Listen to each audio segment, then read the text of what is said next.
오늘도 하나님 말씀 안에서 시작되는 여러분의 하루가 복될 줄로 믿습니다.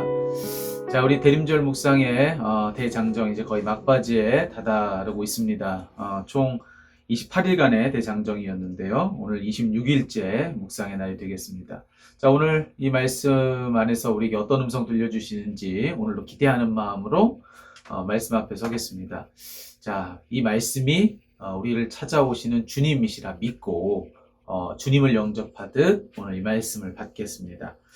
자, 26일째 날 우리에게 주시는 말씀은 마태복음 23장입니다. 마태복음 23장 34절부터 39절의 말씀을 먼저 읽어보도록 하겠습니다.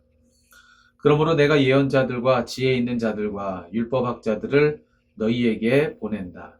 너희는 그 가운데서 더러는 죽이고 더러는 십자가에 못 박고 더러는 회당에서 채찍질하고 이 동네 저 동네로 뒤쫓으며 박해할 것이다.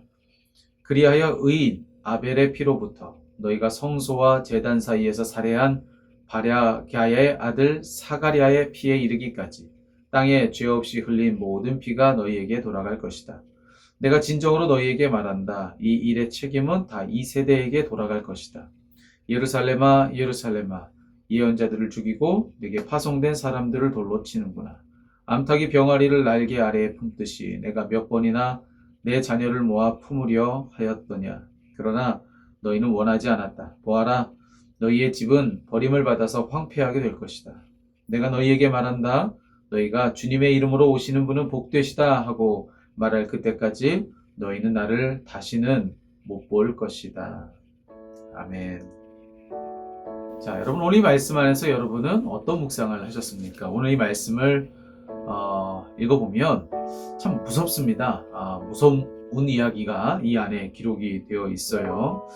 여기에 예루살렘에 대한 우리 주님의 심판에 대해서 이제 여기 엄한 그런 경고의 말씀들이 여기 기록이 되어 있는 것을 보게 되는데요.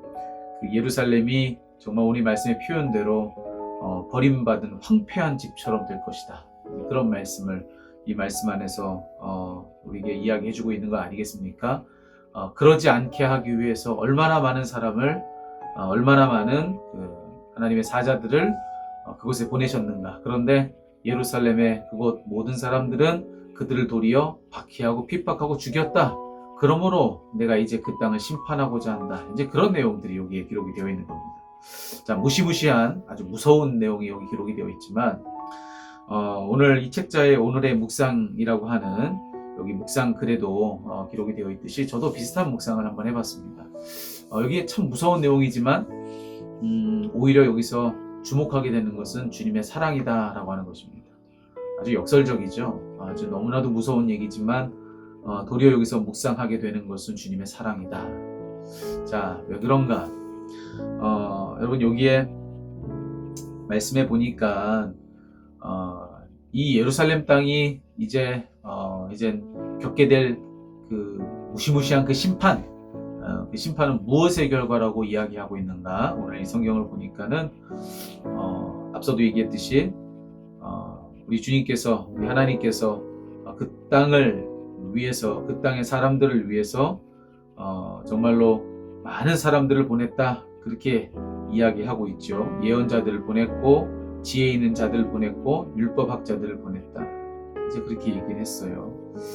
자, 와 같은 일을 하신 그 하나님의 마음에 대해서 뭐라고 성경은 또한 얘기하고 있냐면 암탉이 병아리를 날개 아래 품듯이 내가 몇 번이나 내 자녀를 모아 품으러 하였더냐 이렇게 말씀을 하시면서 이 예루살렘 땅에 대한 하나님의 그 애틋한 그 심정을 오늘 이 모든 표현을 통해서 이야기를 해주고 있습니다. 자, 그와 같은 주님의 마음을 거절한 결과 그것을 외면한 결과 그 결과가 바로 심판이다 라고 하는 것 아니겠습니까? 마치 우리는 하나님의 엄중한 심판이 하나님으로부터 온 것이다 이렇게 이해를 하지만 사실은 꼭 그렇게 이야기할 수만은 없습니다. 하나님의 심판이 하나님께로부터 오는 것이 아니라 하나님께로부터 오는 것은 사랑인데 그 사랑을 외면한 결과가 심판 아니겠습니까? 그러면 그 심판은 누가 만드는 것입니까? 하나님이 만들어서 주어진 결과인가? 아닙니다. 하나님의 사랑이 부재한 그 상태가 바로 심판이다, 이렇게 얘기할 수 있겠죠. 마치 예를 들자면 이렇게 이야기를 할 수 있을 것 같아요.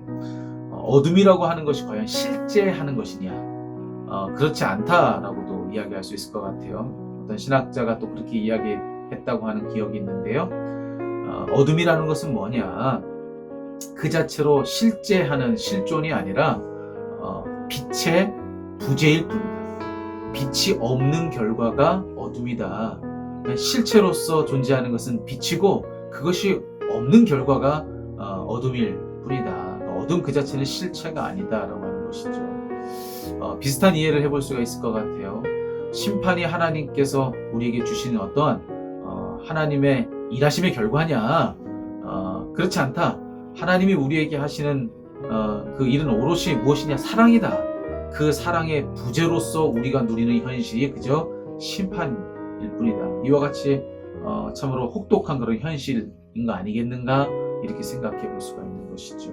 자, 그래서 오늘 본문의 이 말씀 속에서 우리는 하나님의 사랑에 대한 묵상을 좀 해봤으면 좋겠습니다. 우리 모두에게 하나님의 사랑이 얼마나 필요하고 얼마나 절실한가. 하나님의 사랑이 없는 그런 우리의 삶은 얼마나 혹독하고 피폐한가. 여러분 그런 생각들과 묵상들을 한번 해보셨으면 좋겠습니다. 그런데 여기에 참으로 기쁘고 감사한 소식이 있습니다. 그것은 뭐냐면은 하나님은 우리들에 대한 그 사랑을 결코 포기하지 않으신다라고 하는 것입니다. 오늘 이 본문의 말씀 앞에서 앞서도 이야기했지만 암탉이 병아리를 날개 아래 품듯이 내가 몇 번이나 내 자녀를 모아 품으려 했다, 이렇게 말씀하고 있지 않습니까? 자, 그와 같이 우리를 지금 품고 계십니다. 하나님의 사랑은 여전합니다. 문제는 그 사랑을 외면하고 있는 우리들이 문제가 아닌가. 그로써 우리가 하나님이 우리에게 주시려는 것은 사랑인데 우리 스스로 심판을 누리며 살고 있는 건 아닌가. 한번 그런 묵상들을 한번 해보시면서 오늘 여러분 어떤 삶으로 오늘을 누리시겠습니까? 심판입니까? 아니면 사랑입니까? 이미 지금 우리에게 충만히 부어지고 있는 그 사랑을 오늘 누릴 수 있는, 믿음으로 그 사랑을 누리는 그 자리에서는 여러분 되시기를 주의 이름으로 축복합니다.